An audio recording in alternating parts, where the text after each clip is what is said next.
ખરેખર દુઃખદ ઘટના છે. ભાષાના પ્રોબ્લેમના કારણે સ્થાનિક લોકોએ 8 થી 10 યુવાનોએ વિદેશી વ્યક્તિની ઉપર હુમલો કર્યો એવું મારા જાણવામાં આવ્યું છે.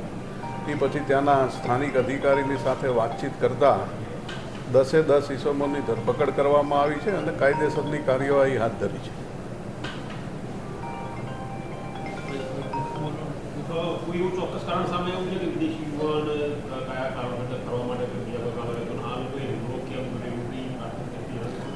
પ્રાથમિક દ્રષ્ટિએ મને એવું જાણવા મળ્યું છે કે વિદેશી યુવક ત્યાં ફરવા માટે નીકળ્યા હતા અને એ પોતાને ભાષાના પ્રોબ્લેમને કારણે ચપ્પલો પહેરેલા હોય ને એ લોકોની માનસિકતા હતી કે ભાઈ મંદિર આવતું હોય બાજુમાં તો ચપ્પલ કાઢીને તમારે ફરવું જોઈએ.